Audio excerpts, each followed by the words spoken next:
नमस्कार दोस्तों, जैसा कि आप जान रहे हैं कि हम लोग डेली एनटीपीसी में पूछे गए प्रश्नों का एनालिसिस करते हैं। तो आप सभी का तहे दिल से स्वागत है।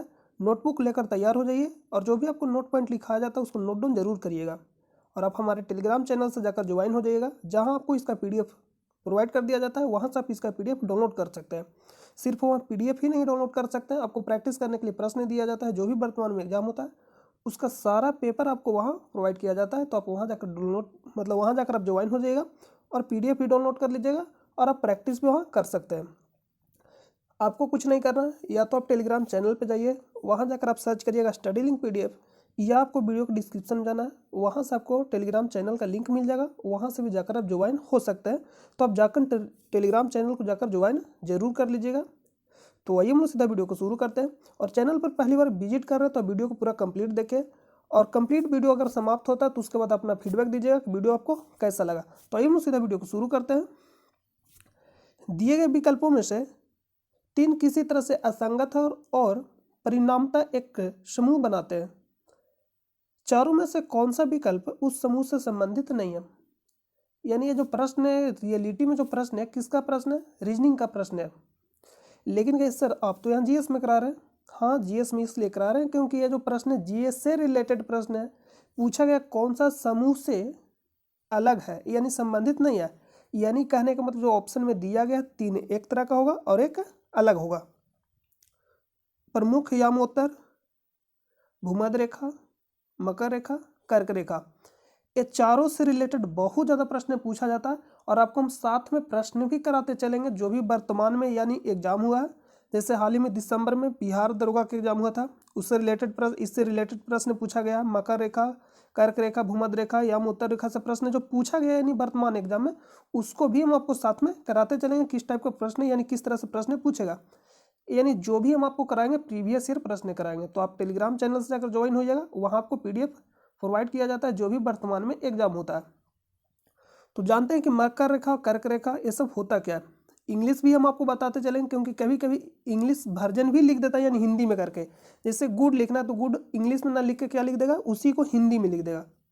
तो कभी कभी समझने में दिक्कत आ सकता है। देखिए यहाँ पे अगर आप ध्यान से देखिएगा, ये वर्ल्ड का मैप है। तो यहाँ पे आपको दिखाई दे रहा होगा 0 डिग्री लाइन। देखिए यहाँ ये आपका हो गया, इसको बोलते हैं 0 डिग्री लाइन। इसको क्या बोलते हैं? 0 डिग्री लाइन। इसको बोलते हैं 23.5 डिग्री, 23.5 डिग्री दक्षिणी अक्षांश। क्या बोले? 23.5 डिग्री दक्षिणी अक्षांश। यहाँ पे हम लिख देंगे नॉर्थ। ये प्रश्न हाल ही में यूपी टेट में प्रश्न पूछा गया है। प्रश्न ये पूछा गया तो उसको बारे में हम आपको बता रहे हैं। और इसको बोलते हैं 23.5 डिग्री। देखिए यहाँ पे हम नॉर्थ साइड लिख दिए, यहाँ पे एन नहीं होगा, एस होगा, साउथ। ये साउथ होगा और यहाँ पे नॉर्थ होगा। यानी 23.5 डिग्री उत्तरी अक्षांश, 23.5 डिग्री दक्षिणी अक्षांश, और बीच में क्या है? 0 डिग्री, जिसको बोलते हैं भूमध्य रेखा या विषुवत रेखा। इसको किस नाम से जानते हैं? भूमध्य रेखा। देखिए यहाँ पे लिखा भी गया 23.5 डिग्री नॉर्थ, 23.5 डिग्री साउथ और 0 डिग्री लाइन। इसको बोलते हैं भूमध्य रेखा यानी विषुवत रेखा, विषुवत रेखा। इसको बोलते हैं मकर रेखा, मकर रेखा, और इसको बोलते हैं कर्क रेखा। इसको बोलते हैं कर्क रेखा। इंग्लिश में इसी को बोलते हैं ट्रॉपिक ऑफ कैंसर। क्या बोलते हैं इसको इंग्लिश में? Tropic of Cancer. इसको बोलते हैं इक्वेटर और इसको बोलते हैं ट्रॉपिक ऑफ कैप्रिकॉर्न। तो इतना तक तो आपको कंप्लीट हो गया होगा। तो जो 0 डिग्री लाइन है पृथ्वी के दो भागों में बांटता है। ये मान ली पृथ्वी है, ये 0 डिग्री लाइन है यानी भूमध्य रेखा। तो क्या करेगा? पृथ्वी के दो भागों में बांट देगा। तो इसको बोलते हैं उत्तरी गोलार्ध और इसको बोलते हैं दक्षिणी गोलार्ध। तो यहाँ तक समझ गए होंगे। तो आपसे क्या प्रश्न पूछा जाएगा? सीधा प्रश्न आपसे पूछा जाएगा कि 23.5 डिग्री दक्षिणी अक्षांश को क्या कहते हैं? ये प्रश्न यूपी टेट में यानी 23 जनवरी को जो एग्जाम हुआ था यूपी टेट, उसका ऑफिशियल आंसर की भी आ चुका है, तो उसको आपको प्रोवाइड कर दिया गया है टेलीग्राम चैनल पे, तो आप वहाँ अगर ज्वाइन होंगे तो देख लिए होंगे। तो यह प्रश्न पूछा गया था कि 23.5 डिग्री दक्षिणी अक्षांश को क्या कहते हैं? 23.5 डिग्री दक्षिणी अक्षांश को क्या कहते हैं? प्रश्न ये था, मतलब प्रश्न ऑप्शन में क्या क्या दिया गया होगा? मकर रेखा, कर्क रेखा, विषुवत रेखा या भूमध्य रेखा। प्रश्न पूछा मकर रेखा, मकर रेखा किसको कहते हैं? तो 23.5 डिग्री दक्षिणी अक्षांश को। यह प्रश्न पूछेगा 23.5 डिग्री दक्षिणी अक्षांश को क्या कहते हैं? मकर रेखा। 23.5 डिग्री उत्तरी अक्षांश को क्या बोलते हैं? कर्क रेखा। कर्क रेखा किसको कहते हैं? 23.5 डिग्री उत्तरी अक्षांश को। तो आप प्रश्न को बहुत ही ध्यान से पढ़िएगा और आंसर बहुत आराम से लगाइएगा, क्योंकि एन और एस अगर चेंज होता है तो आंसर आपका गलती हो जाएगा। एन और एस में सिर्फ 23.5 डिग्री तो सही है, लेकिन एन और एस को भी ध्यान देना है।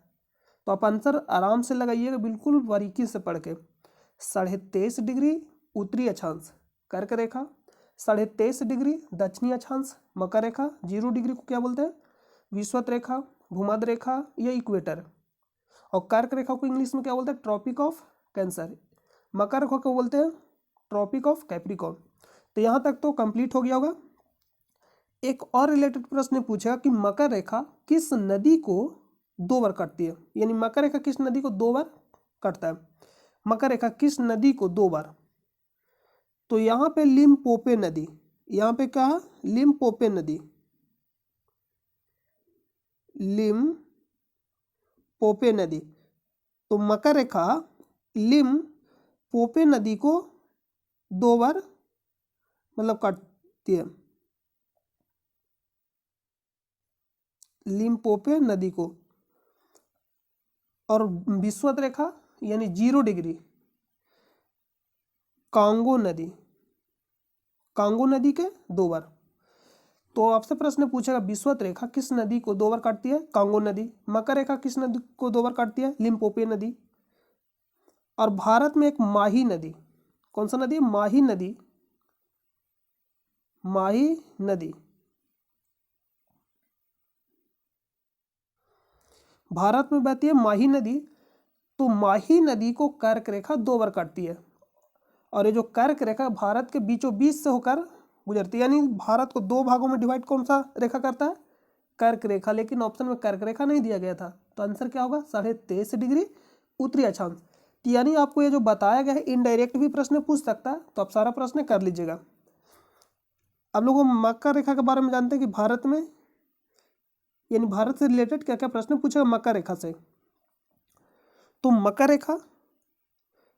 रेखा भारत के कितने राज्यों से होकर गुजरता है? मकर रेखा भारत के कितने राज्यों से होकर गुजरता है? Gujarat, Rajasthan, MP, Chhattisgarh,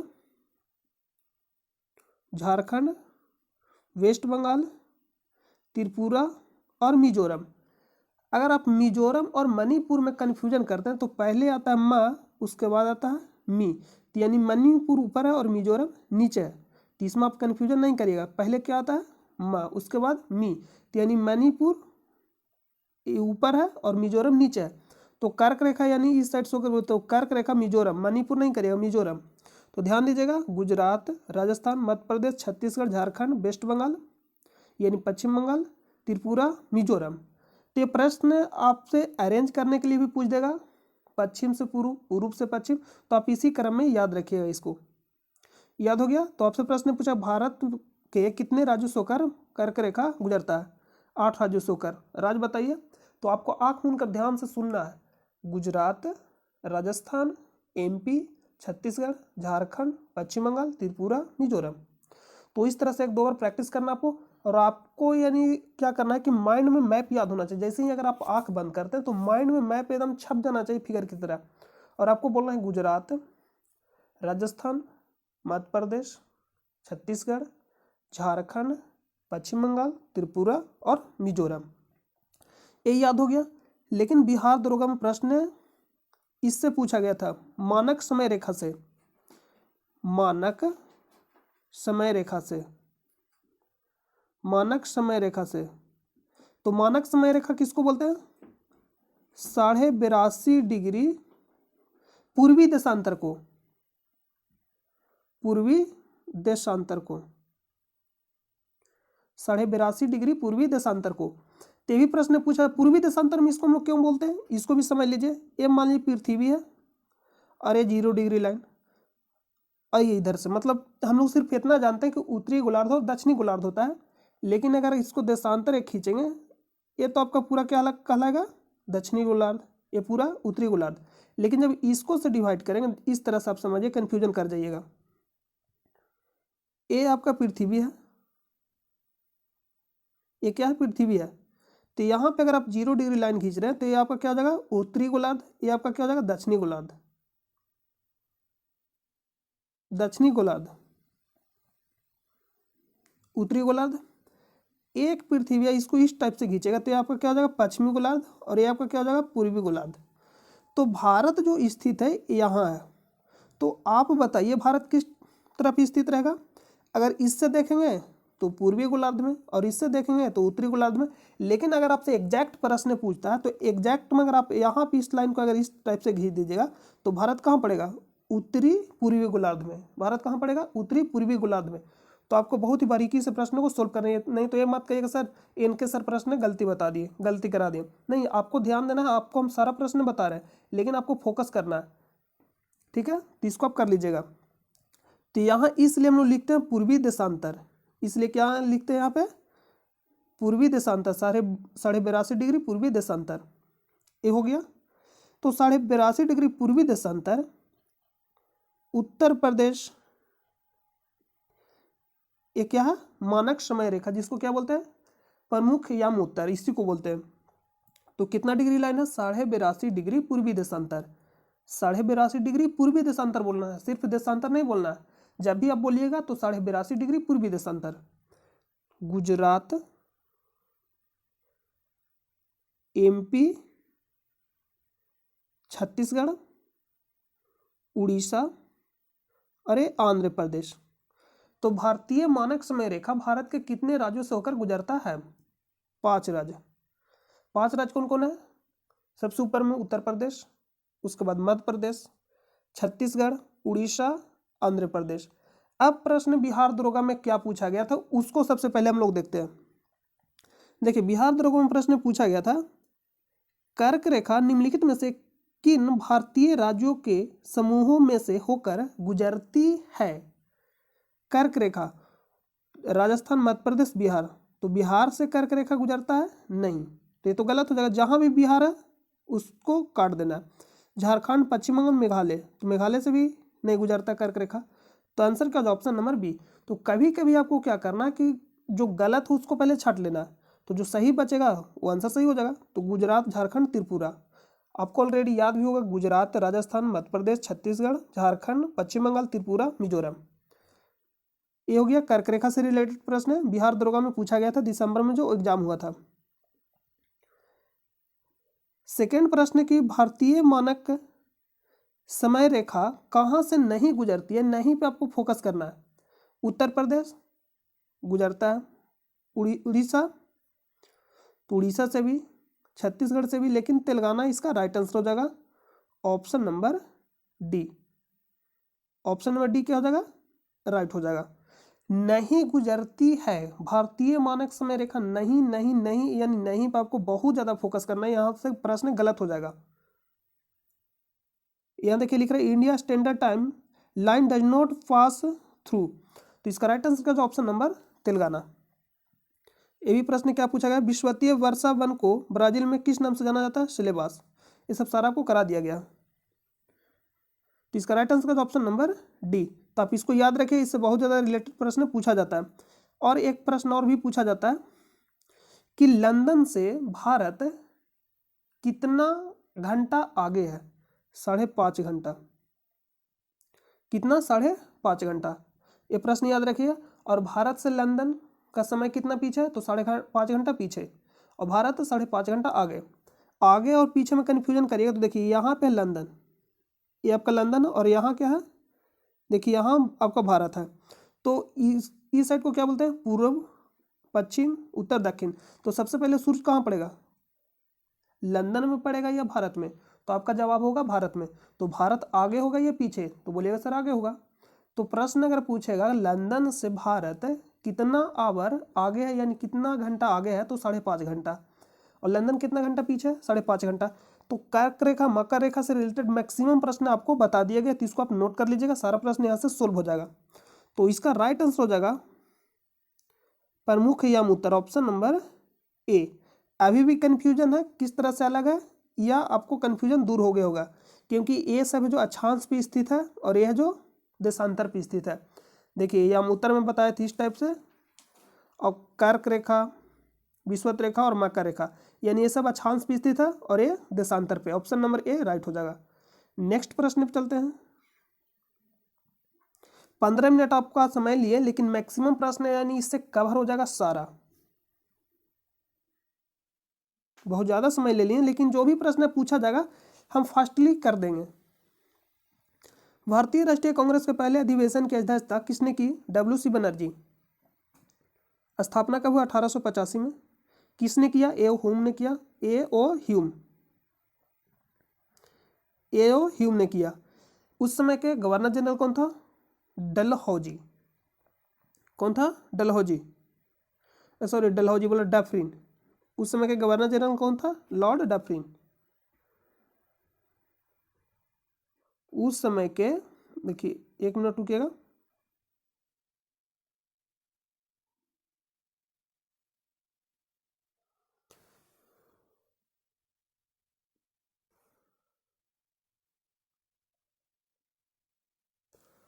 right answer का ऑप्शन नंबर ए। पहला अधिवेशन की अध्यक्षता किसने किया?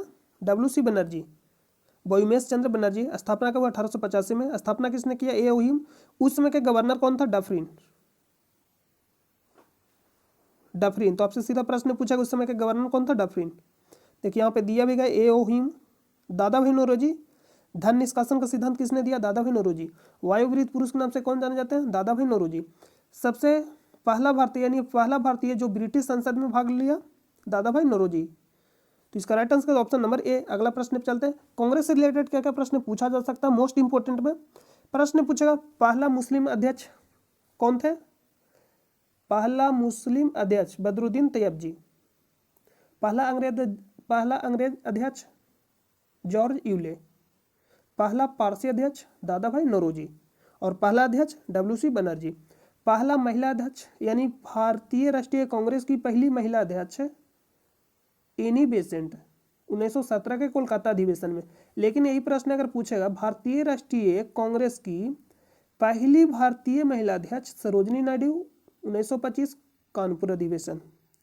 सरोजनी नायडू 1925 में कानपुर अधिवेशन में। नेक्स्ट प्रश्न है, उस डच का नाम बताइए जिसने भारत में आधुनिक शिक्षा के संवर्धन में राजा राममोहन राय की मदद की? David Hare. राजा राममोहन राय से संबंधित बहुत ही ज्यादा प्रश्न पूछा जाता है। 1828 में ब्राह्म समाज की स्थापना। देखिए 1828 में ब्राह्म समाज की स्थापना।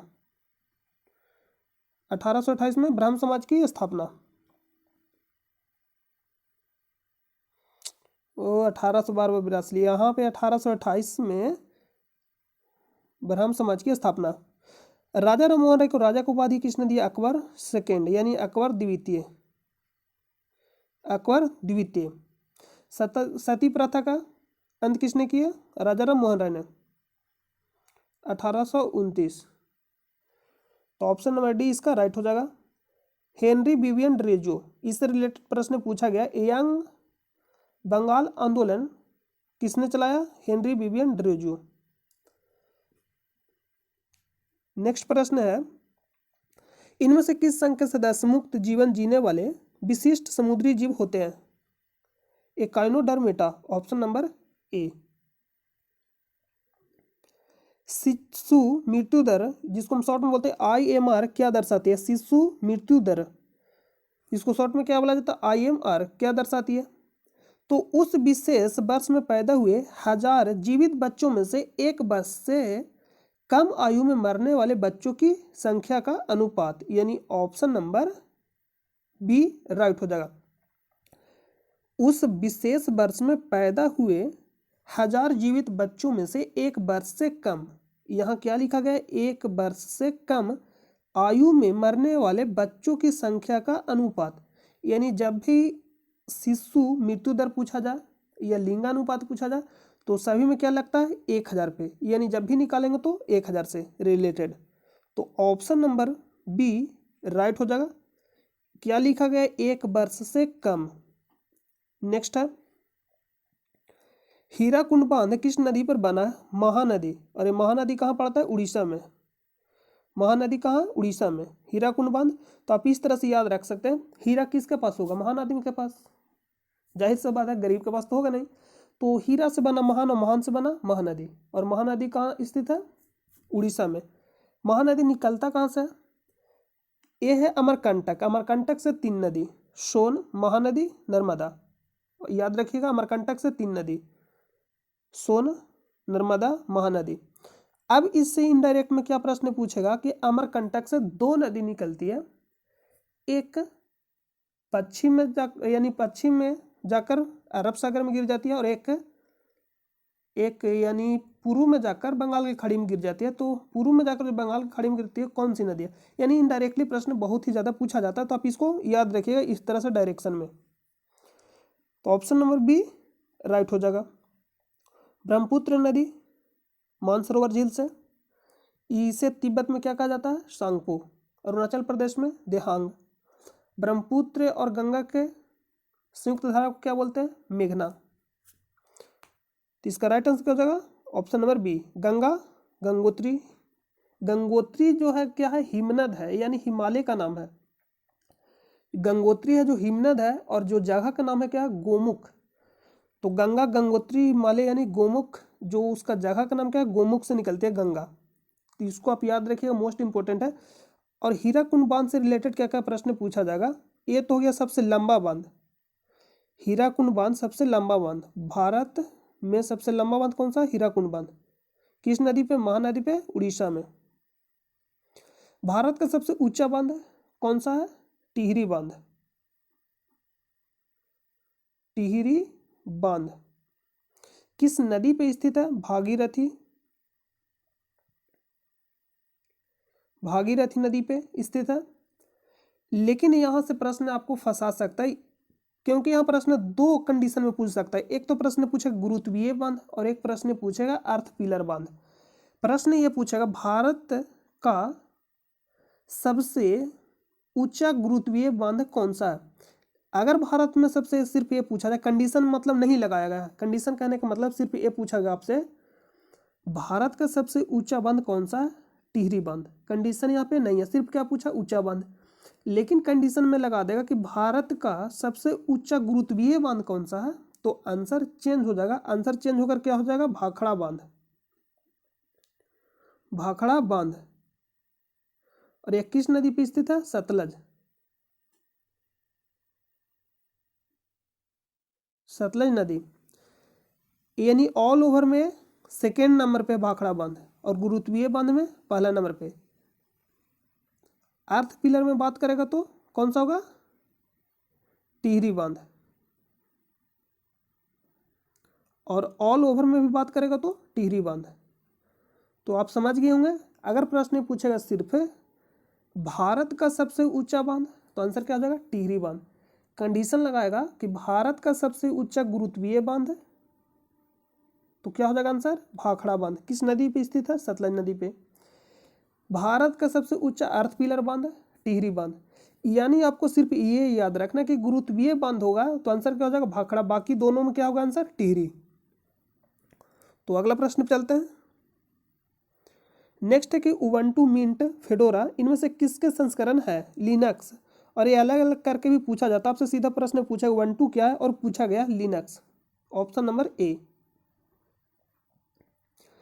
भारतीय संसद द्वारा आरटीआई यानी राइट टू इन्फॉर्मेशन अधिनियम कब पारित किया गया था और इसे राष्ट्रपति की मंजूरी कब प्राप्त हुई थी। ये बहुत ही ज़्यादा डिफिकल्ट बना दिया है, क्योंकि यहाँ पे छोटा डेट भी पूछ लिया गया है।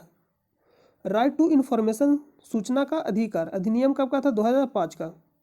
ये सारा अधिनियम आपको करा दिया गया, तो जाकर आप वीडियो देख लीजिएगा।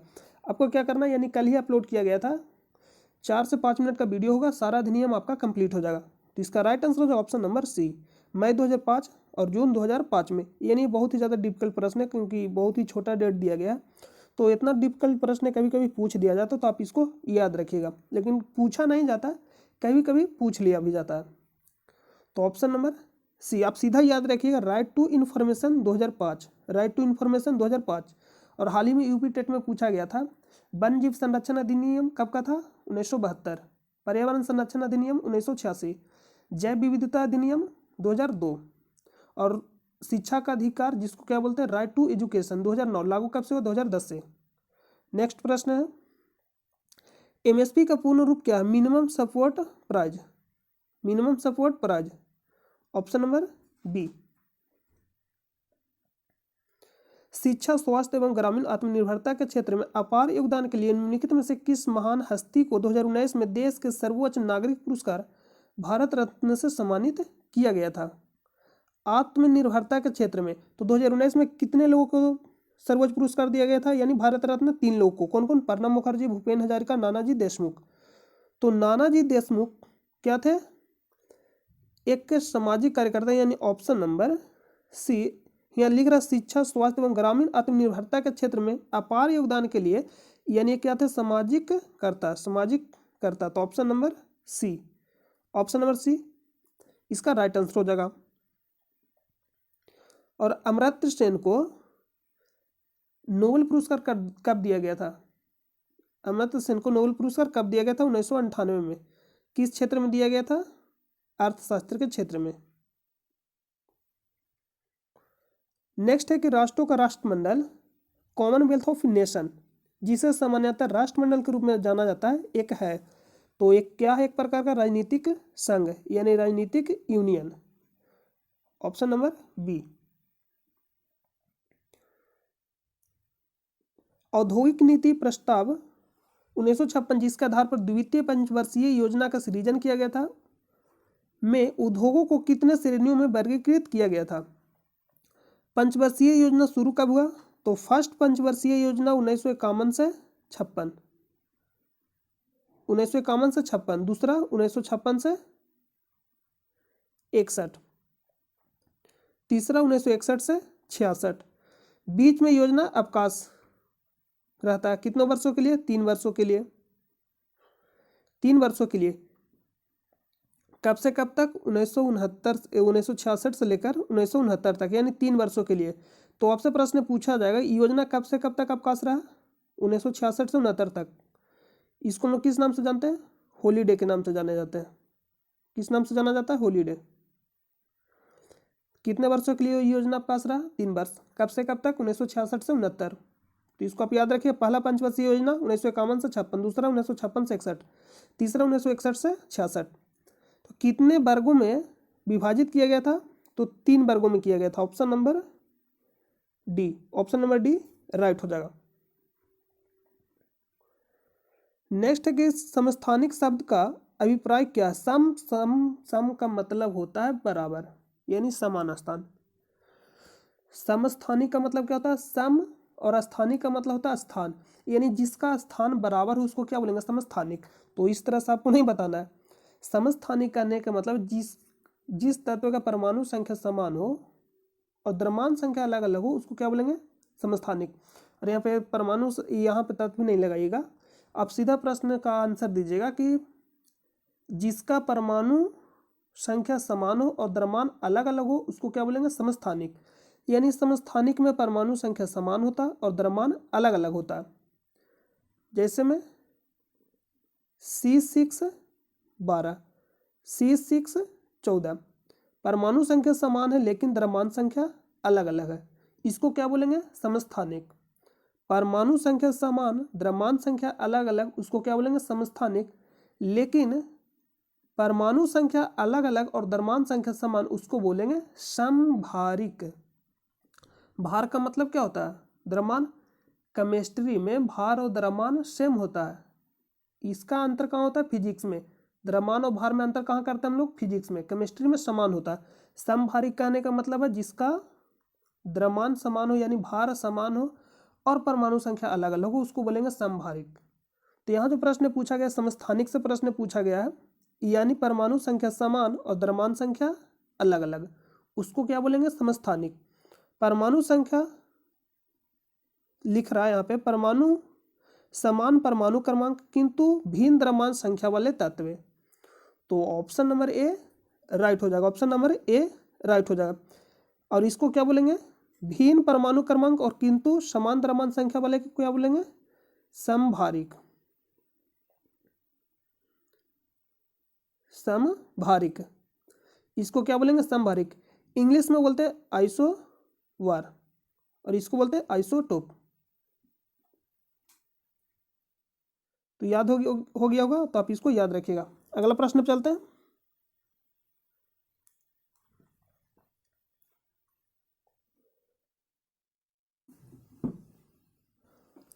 नेक्स्ट है कि भारतीय रक्षा मंत्रालय द्वारा राफेल विमान इनमें से किस देश से खरीदा गया था फ्रांस, ऑप्शन नंबर बी। और आपको कमेंट करके बताना है फ्रांस किस महादेश में स्थित है। नेक्स्ट, भारत में स्थित यूनेस्को के विश्व धरोहर स्थलों और उनके समावेशन के वर्ष के गलत युग्म की पहचान कीजिए। आगरा का किला उत्तर प्रदेश में स्थित है, कब शामिल किया गया 1983 में। लाल किला दिल्ली में स्थित है, कब शामिल किया गया 2007 में। सांची का स्तूप कहाँ स्थित है मध्य प्रदेश में, कब शामिल किया गया 1984 में, 1984 में। तो यही गलत हो जाएगा, गलत ही चुनना था 1984, option number c. Fatehpur Sikri कहाँ स्थित है उत्तर प्रदेश, कब शामिल किया गया 1986 में। भारत के दो मात्र शहर अहमदाबाद और जयपुर को यूनेस्को में कब शामिल किया गया, आपसे प्रश्न पूछेगा भारत के किस शहर को सबसे पहले यूनेस्को में शामिल किया गया। अहमदाबाद को, अहमदाबाद को कब शामिल किया गया था 2017 में, 2017 में। और जयपुर को 2019 में, 2019 में। जयपुर को कब शामिल किया गया 2019 में। तो पहला शहर कौन सा है अहमदाबाद, कहाँ पड़ता है गुजरात में। जयपुर राजस्थान 2019 में शामिल किया गया, तो आप इसको याद रखिएगा। दो मात्र शहर है भारत का, ये प्रश्न पूछा जाएगा आपसे। ऑप्शन नंबर सी राइट हो जाएगा, गलत युग्म का पहचान करना था। तो यहाँ पे 1988 नहीं होगा, क्या होगा 1984। इसका देखिए पीडीएफ आपको दे दिया जाएगा, वहाँ से आप इसको रीड कर लीजिएगा। आपसे सीधा लोकेशन ही पूछ लिया जाता है कि खजुराहो कहाँ स्थित है, भीमबेटका कहाँ स्थित है, सांची का स्तूप कहाँ स्थित है। तीनों कहाँ स्थित है एमपी मध्य प्रदेश में, एमपी मध्य प्रदेश में। भीमबेटका से बहुत ही ज़्यादा प्रश्न पूछा जाता है। पहला चित्रकारी कहाँ से मिला भीमबेटका से, भीमबेटका कहाँ स्थित है मध्य प्रदेश में। मध्य प्रदेश के किस जिला में स्थित है, रायसेन जिला में स्थित है। किस पर्वत श्रेणी के पास है, यानी किस पर्वत पे, यानी पास में कौन सा पर्वत है विंध्य श्रेणी, तो विंध्य पर्वत हो जाएगा। किस नदी, नर्मदा नदी। तो सारा प्रश्न आपसे पूछा जाएगा। अरे पूछा गया यूपीएससी में प्रश्न पूछा गया, तो सबसे पहला चित्रकारी कहाँ से मिला, सबसे पहला चित्रकारी भीमबेटका से। और कैसा चित्रकारी मिला था, गुफा चित्रकारी, जिसको हम बोलते हैं शैल चित्रकारी। तो इसको आप एक बार रीड कर लीजिएगा, प्रश्न बहुत ज़्यादा पूछा जाता है। इलोरा गुफा कहाँ स्थित है, अजंता गुफा कहाँ स्थित है, महाराष्ट्र में स्थित है, ऐसा प्रश्न पूछा जाता है। एलिफेंटा सभी महाराष्ट्र में स्थित है। तो आपसे सीधा लोकेशन ही पूछ लिया जाता, तो आप इसको एक बार रीड कर लीजिएगा। सूर्य मंदिर कहाँ स्थित है, कोणार्क में स्थित है। सूर्य मंदिर कहाँ स्थित है, कोणार्क में। और कोणार्क कहाँ पड़ता है, उड़ीसा में। सूर्य मंदिर को बनवाया किसने, गंगवंश के राजा नरसिम्हदेव प्रथम, गंगवंश के राजा नरसिम्हदेव प्रथम, जिसको हम लोग ब्लैक पगोड़ा के नाम से भी जानते हैं। यानी सूर्य मंदिर को किस नाम से जानते हैं, कोणार्क के सूर्य मंदिर को किस नाम से जानते हैं, ब्लैक पगोड़ा के नाम से भी जानते हैं। सूर्य मंदिर को बनवाया किसने, गंगवंश के राजा नरसिम्हदेव फर्स्ट यानी प्रथम। नेक्स्ट प्रश्न पे चलते हैं। निम्नलिखित में से कौन भू प्रक्षेपण उपग्रह है, सरल। ऑप्शन नंबर बी राइट हो जाएगा। एप्पल से प्रश्न क्या पूछा जाएगा, देखिए एप्पल से प्रश्न पूछा जाएगा। देखिए यहाँ पे लिख रहा है, यहाँ पे क्या लिखा गया, एप्पल उपग्रह। एप्पल के बारे में यहाँ लिखा गया, the India's first experimental Jio stationery telecommunication satellite was launched in 1981। यानी यह इंडिया के पहला सैटेलाइट था, कौन सा, जियो स्टेशनरी, जियो स्टेशनरी।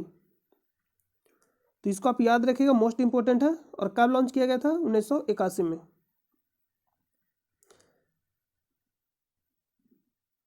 और जियो स्टेशनरी को हिंदी के में क्या बोलते हैं, कभी कभी हिंदी भी लिख देता है, तो आपको हिंदी भी याद रखना पड़ेगा और इंग्लिश भी याद रखना पड़ेगा। तो आप हिंदी में भी याद रखिएगा, भू स्थिर उपग्रह।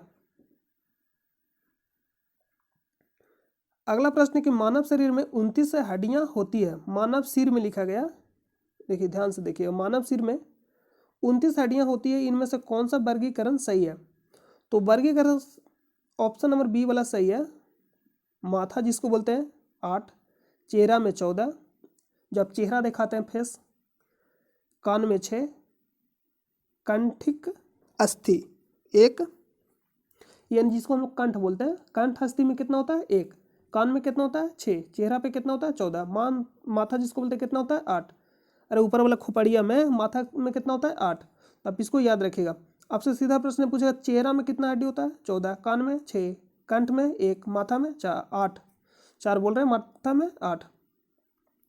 तो ऑप्शन नंबर बी राइट हो जाएगा। और सबसे छोटा हड्डी कौन सा? स्टेपिस, जो कान में पाया जाता है। पश्चिम बंगाल में स्थित सुंदरबन एक उदाहरण है मैंग्रोव वन का।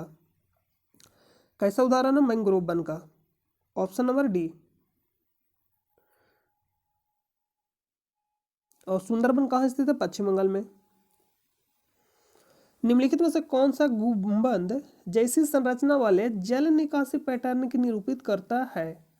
त्रिज्य, एक ऐसा संरचना, गुंबद कहने का मतलब ए हो गया और ए हो गया, ये त्रिज्य, ये कैसा संरचना? त्रिज्य। तो ऑप्शन नंबर ए। ऑपरेशन विजय निम्नलिखित में से किस युद्ध से संबंधित है? तो ऑपरेशन विजय 2 युद्ध से संबंधित है। एक तो गोवा यानी पुर्तगाली से गोवा मुक्त जब हम लोग कराते हैं, गोवा को पुर्तगाली से मुक्त कब कराते हैं? 1961 में। और किस ऑपरेशन के तहत कराते हैं? ऑपरेशन विजय के तहत कराते हैं। ऑपरेशन विजय, ऑपरेशन विजय। तो गोवा को पुर्तगाली से मुक्त कब कराते हैं? 1961 में। किसके तहत कराते हैं? ऑपरेशन विजय के तहत। और कारगिल युद्ध भी किस ऑपरेशन के तहत चला था? ऑपरेशन विजय, जो कब हुआ था? 1999 में। तो देखिए दोनों में से कौन सा ऑप्शन है? ऑप्शन नंबर डी, कारगिल युद्ध। कारगिल युद्ध, या तो ऑप्शन रहेगा गोवा को पुर्तगाली से हम लोग मुक्ति कराएं ऑपरेशन विजय के तहत, कारगिल युद्ध ऑपरेशन विजय के तहत। ऑप्शन नंबर डी राइट हो जाएगा। भारत पाक युद्ध 1965, भारत पाकिस्तान युद्ध 1971, ये दोनों आप याद रखिएगा। ये सीधा प्रश्न आपसे पूछा जाएगा। पाक युद्ध ये जब हुआ था 1971 में बांग्लादेश के साथ। किसके साथ हुआ था? बांग्लादेश के साथ। कब हुआ था? 16 दिसंबर 1971 को। इसलिए हम लोग 16 दिसंबर को बांग्लादेश स्वतंत्रता दिवस मनाता है। क्यों? क्योंकि मुक्ति मिला था उसको, बांग्लादेश को। ऑप्शन नंबर डी राइट हो जाएगा। नेक्स्ट प्रश्न पे चलते हैं।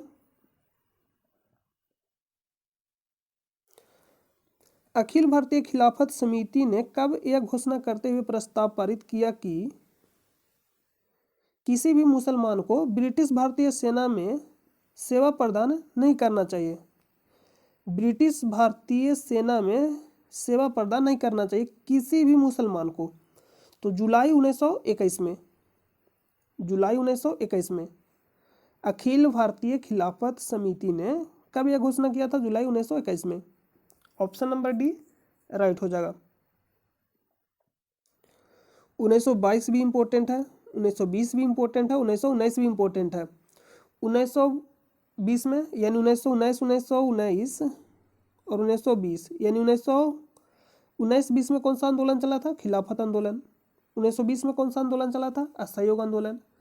1 अगस्त 1920 को शुरू हुआ था असहयोग आंदोलन और वापस कब लिया गया था? 1922 में, 5 फरवरी 1922 को। क्यों लिया गया था? क्योंकि 5 फरवरी 1922 को चौरी चौरा घटना घटित होता, जिसके कारण से महात्मा गांधी ने असहयोग आंदोलन को वापस ले लिया 1922 में। 1922 में कौन सा होता है? चौरी चौरा घटना। 1886 में द लिटिल बैलेंस पुस्तक किसने लिखी थी? Galileo Galilei. नाम क्या? Galileo Galilei. Option number b. Galileo Galilei ने लिखी थी कौन सा पुस्तक? 1856 में द लिटिल बैलेंस। नाम क्या है? The little balance. Option number b right हो जाएगा। आर्किमिडीज का सिद्धांत से बहुत ही ज़्यादा प्रश्न पूछा जाता है। यानी तैरने और डूबने से जो भी प्रश्न संबंधित रहेगा आर्किमिडीज के सिद्धांत से। आर्किमिडीज के सिद्धांत से कौन सा दिया था? उत्प्लावन बल।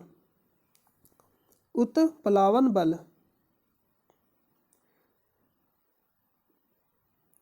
उत्प्लावन बल यहाँ पे लिख लीजिएगा, उत्प्लावन बल।